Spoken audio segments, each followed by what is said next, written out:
The notification arrived on a Thursday evening while I was finishing dinner preparations.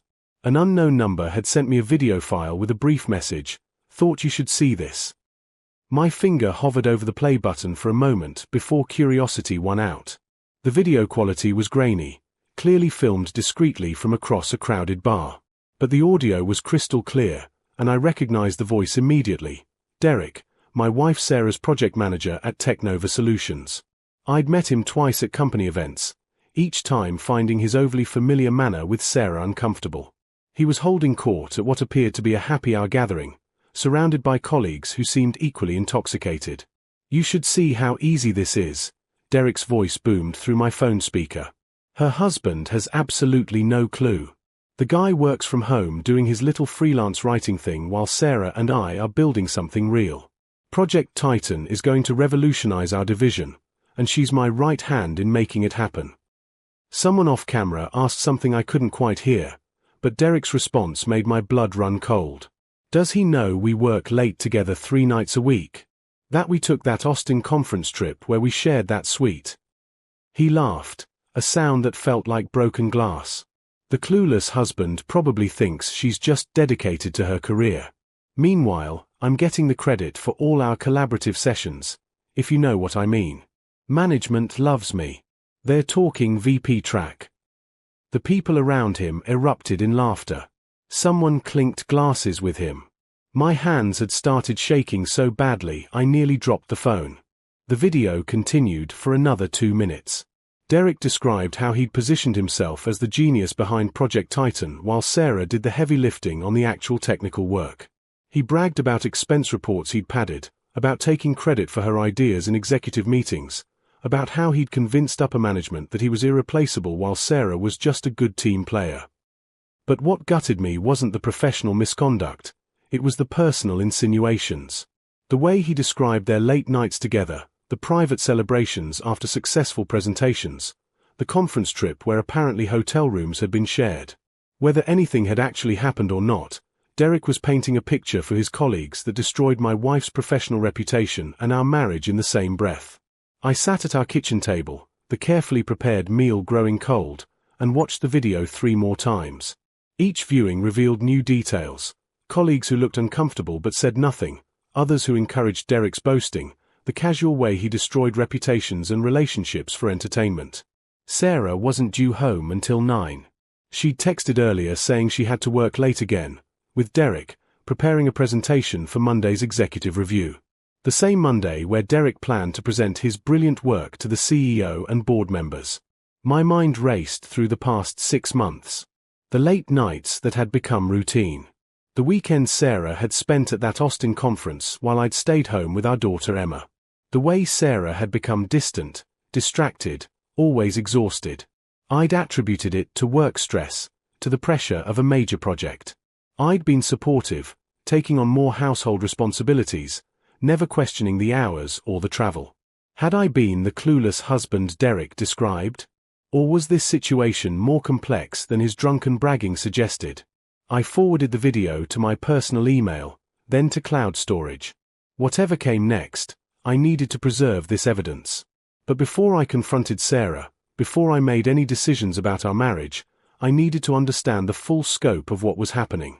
I opened my laptop and began researching Technova Solutions' corporate policies, their harassment reporting procedures, their ethics guidelines.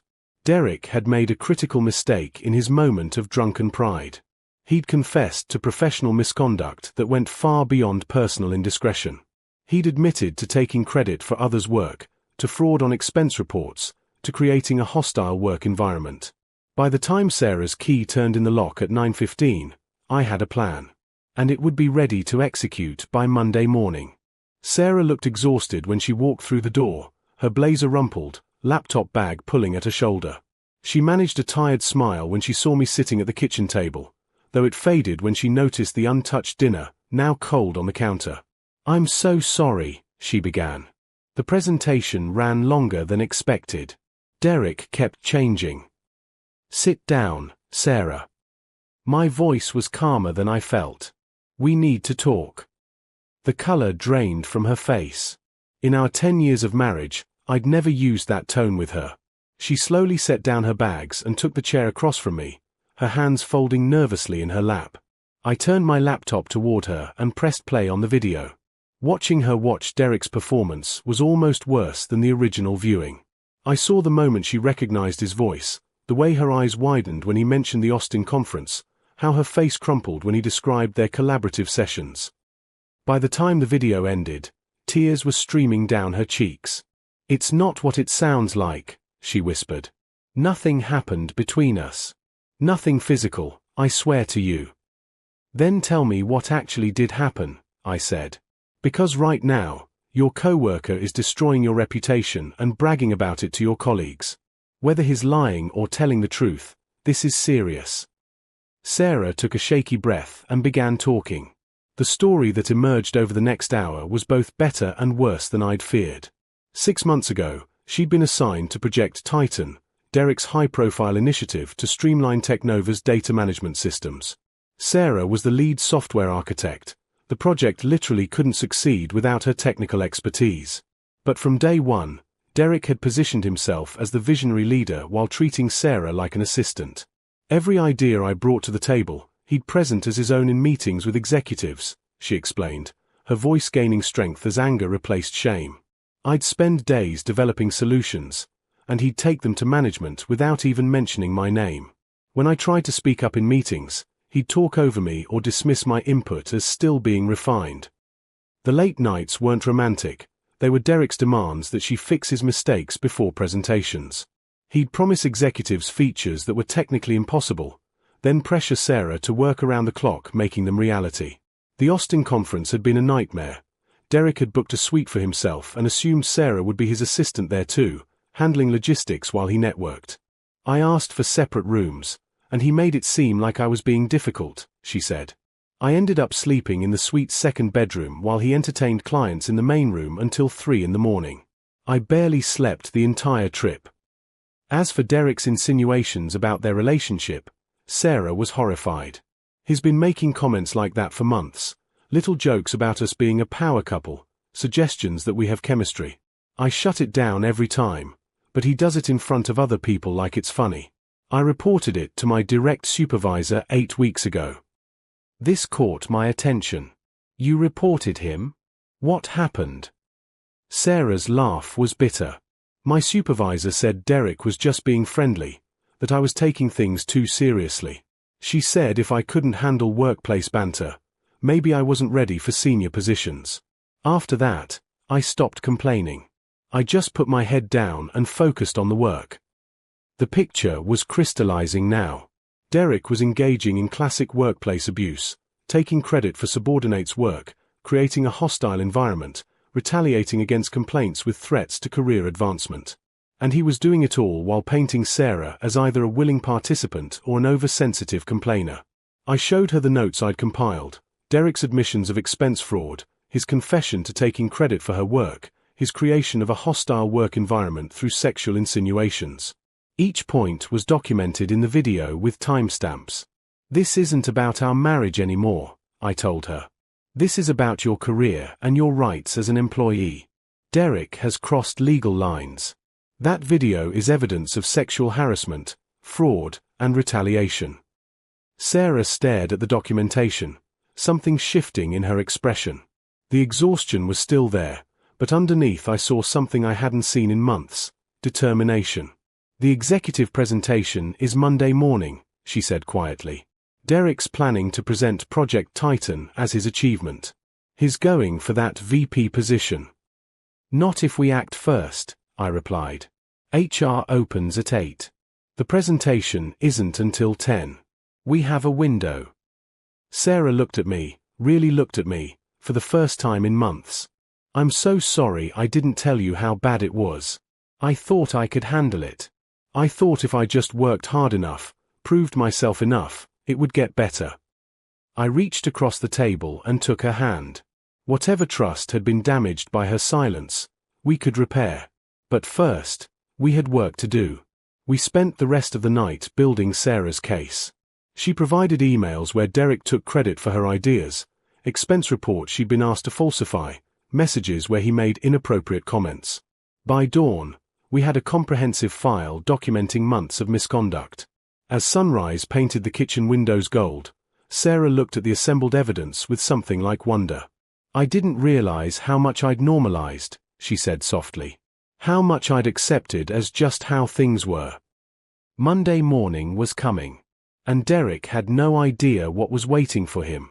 We arrived at Technova Solutions headquarters at 7:30 Monday morning, 90 minutes before the executive presentation. The building was mostly empty, just security and a few dedicated employees arriving early.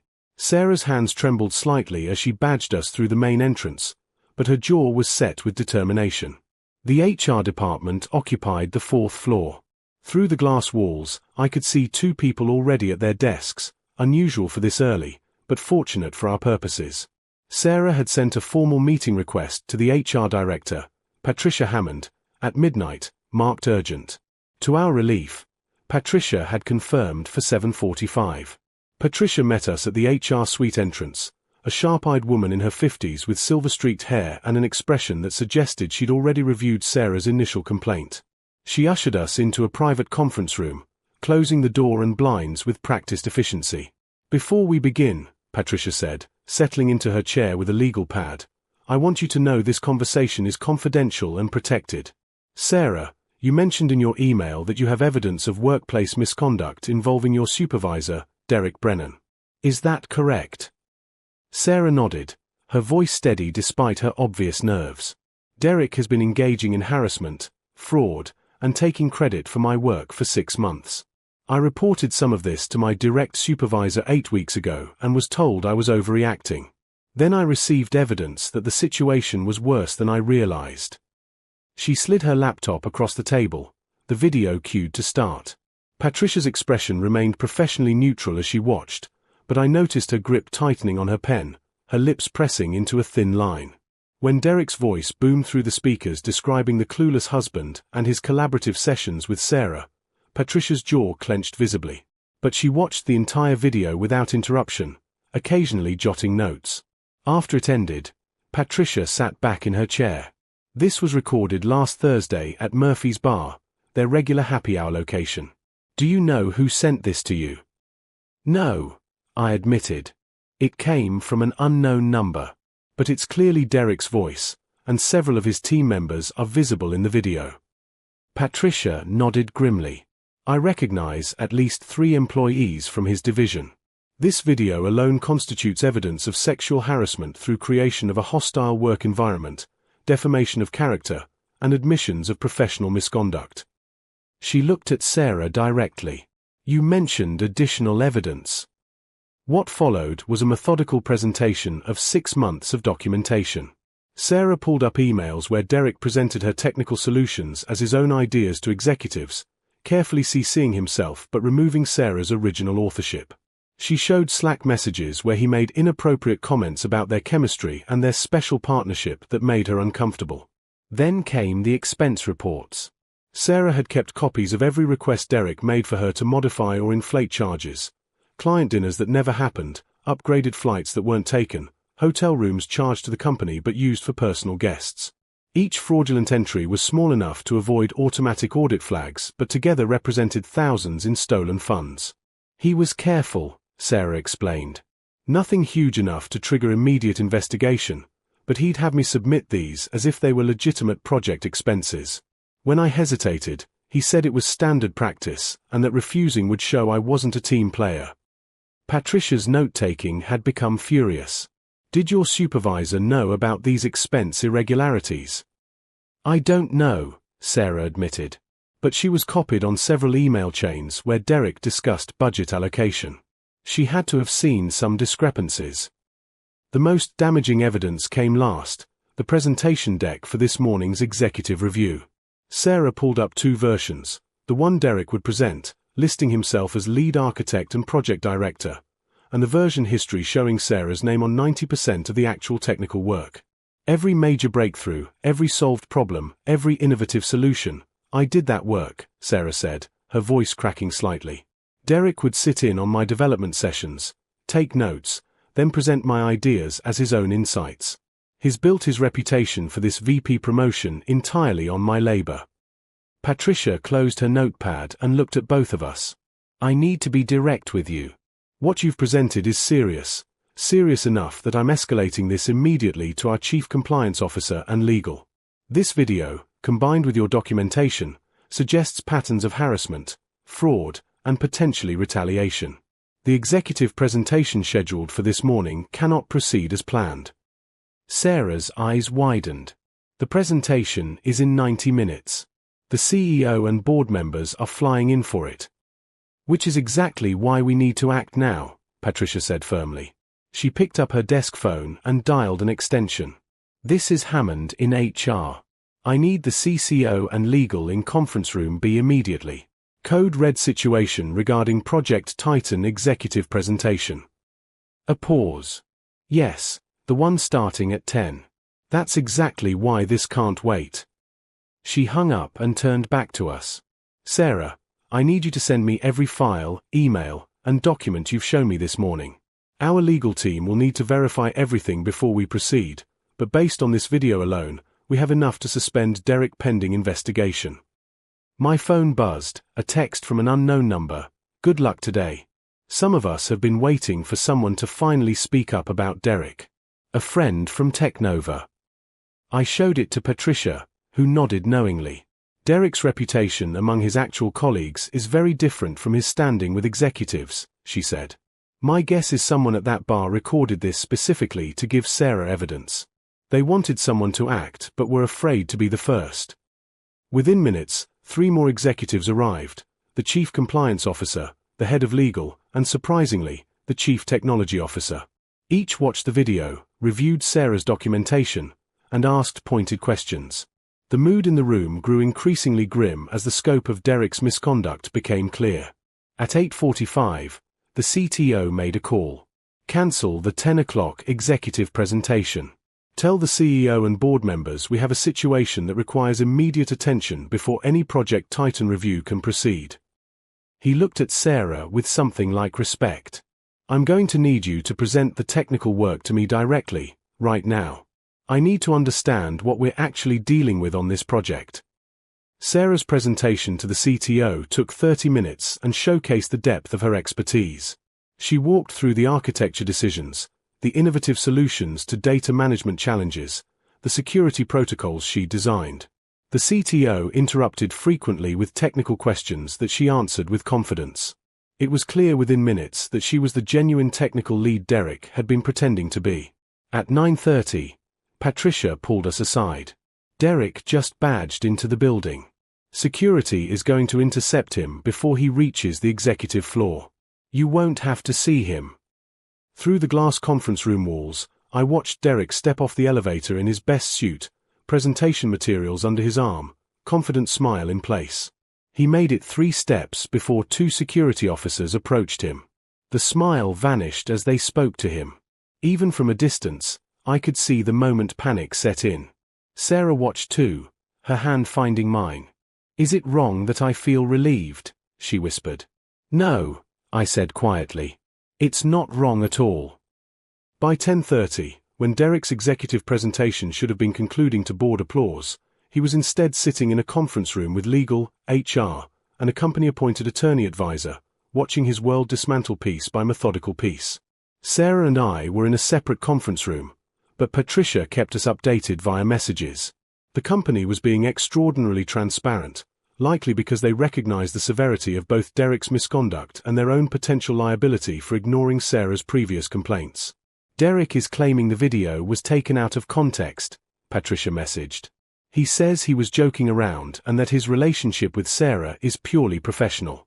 Legal is now showing him the expense report irregularities. The investigation moved with remarkable speed, accelerated by the high-profile nature of Project Titan and the executive resources that had been allocated for the morning presentation. The Chief Compliance Officer had pulled Derek's complete employment file, expense history, and email archives. Each hour brought new revelations. At 11, Patricia arrived with updates. Derek's supervisor, your supervisor, Sarah, claims she had no knowledge of any issues. However, we found the complaint you filed 8 weeks ago in her email archives. She read it and never forwarded it to HR as required by company policy. She's been placed on administrative leave pending her own investigation. Sarah's eyes widened. Janet's suspended too. She had a legal obligation to report your harassment complaint to HR, Patricia explained. Instead, she told you to handle workplace banter and questioned your readiness for advancement. That's textbook retaliation. Additionally, we're finding evidence she approved several of Derek's fraudulent expense reports without proper verification. The Chief Technology Officer requested another meeting with Sarah at noon. This time, he was accompanied by 2 senior engineers and the Project Titan development team, minus Derek. The atmosphere was tense but professional. "I need you to be completely honest," the CTO said to the assembled team. How much of Project Titan's technical work was actually Derek's contribution versus Sarah's? The silence was deafening. Finally, one of the senior developers spoke up. Sarah designed the entire core architecture. Derek mostly delegated and took credit in meetings with executives. Another engineer nodded. We all knew. But Derek made it clear that contradicting him in executive meetings would be career-limiting. He said he was protecting the team by being our voice to leadership, but really he was just protecting himself. Over the next hour, a pattern emerged. Derek had assembled a talented team, then systematically positioned himself as the indispensable genius while his team did the actual work. He'd created an environment where contradicting him meant risking your career, where speaking up meant being labeled not a team player, where complaining meant being pushed out of high-profile projects. Sarah was his primary target because she was the most talented, the CTO concluded. He needed her expertise but couldn't allow her to get recognition for it, or his facade would collapse. The ramifications extended beyond Derek personally. Project Titan represented 18 months of development and millions in investment. With Derek's fraud exposed and his technical incompetence revealed, serious questions emerged about the project's actual viability. Sarah spent the afternoon in technical review sessions, walking executives through the genuine state of Project Titan's development. The news was mixed. The core architecture she designed was sound, even brilliant, but Derek had made promises to clients and executives about features that were months or years from reality. He kept telling clients yes, Sarah explained wearily during a break. Whatever they asked for, whatever timeline they wanted, Derek promised it. Then he'd pressure the team to work miracles. Half the burnout on our team comes from trying to meet Derek's impossible commitments. At 4 p.m., Patricia called us back to HR with a formal update. Derek had been terminated for cause, effective immediately. His access to all company systems was revoked, his pending bonus and stock options forfeited. The company was pursuing legal action to recover fraudulent expense charges and was cooperating with authorities regarding potential criminal fraud. More significantly, Patricia continued, we're conducting a comprehensive review of all projects Derek managed. Initial findings suggest this pattern existed across multiple teams over several years. You weren't his first victim, Sarah. But you're the first who documented everything carefully enough to make a case that couldn't be dismissed. Sarah's supervisor, Janet, had also been terminated. Her failure to report harassment complaints and her approval of fraudulent expenses constituted serious policy violations. 2 other managers in the division were under investigation for similar failures in duty of care to their employees. The CEO wants to meet with you Wednesday morning, Patricia told Sarah. Officially to apologize on behalf of the company. Unofficially, I believe they want to discuss your future here. Project Titan needs a technical leader who actually understands the work. We left Technova headquarters at 6 p.m., exhausted but lighter somehow. In the parking garage, Sarah stopped and turned to me. I should have told you months ago how bad it was, she said. I kept thinking I could handle it alone, that admitting I was struggling would mean I wasn't strong enough for this level. I'm sorry I shut you out. We're partners, I replied, pulling her close. That means we handle things together, the good and the bad. No more carrying everything alone, okay? She nodded against my shoulder. Thank you for believing me. For helping me see that what was happening wasn't normal or acceptable. That evening, my phone lit up with messages from the unknown number that had sent the original video. Heard Derek got walked out today. About time. Several of us have been dealing with his BS for years. Thank you for finally doing something about it. I texted back, who is this? Someone who cares about this company and the people Derek hurt. That's all you need to know. Take care of Sarah, she's tougher than Derek ever gave her credit for. As Sarah slept that night, truly restful for the first time in months, I reflected on how quickly a situation could pivot. Derek had built his reputation on deception and exploitation, but it only took one video, one person brave enough to come forward, and 72 hours for his entire constructed reality to collapse. Wednesday morning would bring new challenges, rebuilding Sarah's reputation, navigating Project Titan's future, deciding whether she even wanted to stay at Technova after everything that had happened. But tonight, for the first time in months, our home felt peaceful. The clueless husband had turned out to be more observant than Derek ever imagined. And by Monday afternoon, everything had indeed fallen apart, just not for the people Derek had expected. Wednesday morning arrived with autumn rain pattering against our windows. Sarah dressed carefully for her meeting with Technova's CEO. Professional but not submissive, confident but not arrogant. She'd spent Tuesday processing everything, alternating between relief, anger, and exhaustion. Now she was ready to face whatever came next. I dropped her at headquarters at 8:30. Call me when you're done, I said. Whatever you decide about your future here, I support you completely. She squeezed my hand. I know. That's what makes this easier. The meeting with CEO Robert Whitfield lasted 90 minutes. Sarah texted me updates throughout. He started by apologizing formally. Looks genuinely horrified by what happened. Now discussing Derek's history. Apparently this is the third team where people complained. HR never escalated properly. They're offering me senior technical director position. Derek's planned VP role. Want to discuss with you before answering. When I picked her up at 11, Sarah looked simultaneously drained and energized. We drove to our favorite coffee shop, claiming a quiet corner booth where she could decompress. Whitfield said the company failed me, she began, wrapping her hands around a cappuccino. Not just Derek, the whole system that allowed him to operate unchecked for years. They're implementing new reporting procedures, mandatory harassment training for management, and third-party review of expense accounts across all departments. That's good, I said. But it doesn't undo what you went through. No, it doesn't, she agreed. But here's where it gets interesting. They want me to lead Project Titan officially. Senior Technical Director with full authority, direct reports, and a seat in executive planning meetings. They're also offering a significant compensation adjustment to account for, quote, work product improperly attributed to other parties. I studied her face. How do you feel about that? Sarah was quiet for a moment, watching rain trace patterns on the window. 6 months ago, this would have been my dream promotion. But after everything, I don't know if I can trust that environment anymore. Even with Derek gone, even with new policies, there are still people who enabled him. Janet wasn't the only manager who looked the other way. Over the next hour, we talked through her options. She could accept the position and try to rebuild Project Titan under proper leadership. She could negotiate an exit package and look for opportunities elsewhere. She could take time off to recover and decide later. What do you want? I finally asked. Not what makes strategic career sense or what you think you should want. What do you actually want? Sarah smiled, the first genuine smile I'd seen in days. Honestly, I want to finish Project Titan.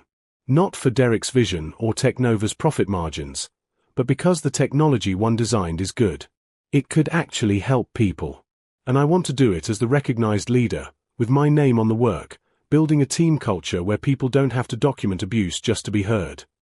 Then do that, I said simply. But on your terms. Sarah went back to Whitfield that afternoon with a list of conditions. She would accept the senior technical director position, but only with specific guarantees. Direct reporting line to the CTO, bypassing middle management that had failed her. Authority to restructure the Project Titan team and remove anyone who'd enabled Derek's behavior. Mandatory HR representative in all planning meetings. And a written commitment that any future concerns she raised would trigger immediate third-party investigation. To Technova's credit, Whitfield agreed to everything. By Friday, Sarah's new role was announced company-wide. The email from Whitfield pulled no punches. Recent investigations revealed serious misconduct in our Project Titan division. As a result, we've made personnel changes and promoted Sarah Chen to Senior Technical Director, recognizing her as the true technical architect behind our data management innovations. The response was overwhelming. Sarah received dozens of messages from colleagues, some apologizing for staying silent, others sharing their own experiences with Derek, many simply congratulating her and expressing relief that someone had finally held Derek accountable. But the most meaningful message came from an unexpected source. The unknown number that had sent the original video finally identified themselves. Priya, a junior developer who'd left Technova 6 months earlier after Derek targeted her with similar harassment. I recorded that video because I knew Derek would eventually brag to the wrong person, Priya's message read. I've been collecting evidence for months, waiting for someone in a position to act. When I heard about your Austin trip and saw Derek's behavior escalating, I knew you were his next major target. I'm sorry I couldn't stop it sooner. But I'm glad you had the courage to come forward. You've helped more people than you realize. Sarah responded immediately, thanking Priya and asking if she'd consider returning to Technova under new leadership. Within a week, Priya was back, joining Sarah's restructured Project Titan team. The investigation into Derek's conduct expanded over the following months. Legal discovered he'd engaged in similar patterns at 2 previous employers, always moving on before consequences caught up with him. This time, there would be accountability. The company pursued criminal fraud charges for the falsified expenses, and 3 former team members filed civil suits for workplace harassment. Derek's hoped-for VP position became instead a cautionary tale circulated in corporate management training about the dangers of toxic leadership and the importance of robust reporting systems. For Sarah, the transformation was profound but gradual. The first month was hardest, rebuilding trust in her workplace, learning to assert authority after months of being dismissed, processing the trauma of what she'd experienced. We started couples counseling to address the strain the situation had put on our marriage and the communication patterns we'd both need to improve. But slowly, she found her footing. The team responded well to her leadership style, collaborative rather than authoritarian, giving credit rather than taking it, addressing problems directly rather than through manipulation. Project Titan, freed from Derek's impossible promises and properly resourced, began making genuine progress. 6 months after that Thursday night video arrived on my phone, Sarah presented Project Titan's Phase 1 completion to the same executive board Derek had hoped to impress. This time, the presentation was honest about capabilities and limitations, transparent about challenges, and clear about next steps. The board approved Phase 2 funding unanimously. After the presentation, Whitfield pulled Sarah aside. "You've not only salvaged this project," he told her, "you've modeled what real leadership looks like. We're using your team's approach as a template for culture change across technical divisions." That evening, Sarah came home energized rather than exhausted for the first time since I could remember. Our daughter Emma tackled her at the door, demanding to hear about Mommy's big presentation. Sarah scooped her up, laughing, and spent dinner animatedly describing how her computer work was going to help hospitals organize patient information better. Later, after Emma was asleep, Sarah and I sat on our back porch watching stars emerge between clouds. She leaned against my shoulder, relaxed and present in a way she hadn't been for nearly a year. "Thank you," she said quietly, "for not being the clueless husband Derek thought you were." I kissed the top of her head. "Thank you for trusting me enough to let me help. We're stronger together, we always have been." "Derek's probably somewhere right now," Sarah mused, telling himself he was the victim in all this. That he was just playing corporate politics and got taken down by sensitive people who couldn't handle the game. "Maybe," I acknowledged. "But his opinion doesn't matter anymore. What matters is that you're doing work you believe in, leading people who respect you, and coming home happy. That's the real victory." Sarah nodded, quiet for a moment. Then, "You know what's funny? All those late nights Derek demanded, all that pressure and manipulation, he actually believed he was the smart one. He thought he was so clever, playing everyone. But he never understood the actual work. He couldn't do what I do if he spent 10 years trying. He also didn't understand that eventually, someone would be brave enough to stand up to him, I added. Someone who documented everything, who built an airtight case, who refused to be intimidated. I had help, Sarah said, squeezing my hand. From you, from Priya, from colleagues who finally felt safe enough to speak up. That's what Derek never got. Real strength comes from lifting people up, not pushing them down. The rain had stopped, leaving the air clean and fresh. Inside, our house glowed warmly, a symbol of everything we'd protected and fought for. Derek's attempt to destroy Sarah's reputation had instead revealed his own corruption. His mockery of the clueless husband had triggered the investigation that ended his career. By Monday, everything had indeed fallen apart, but for Derek and his enablers, not for us. And in the rebuilding, Sarah had found not just vindication but genuine leadership, not just survival but growth. Sometimes justice takes time. Sometimes it requires patience, documentation, and the courage to speak truth to power. But when it comes, when the carefully constructed lies collapse under the weight of evidence, the aftermath creates space for something better to emerge. Sarah's story became part of Technova's institutional memory, a reminder that toxic behavior always costs more than talent can offset, that systems only work when people have the courage to use them, and that the clueless ones are often the predators who mistake silence for ignorance. As for us, we emerged stronger, more communicative, more united, more aware of when to ask for help. Our marriage had been tested by secrets and stress, but it had also been reinforced by partnership and trust. Derek had called me the clueless husband. He'd been certain I'd never know, never act, never matter. He was wrong on all counts. And by Monday morning, when everything fell apart, we were ready. Together.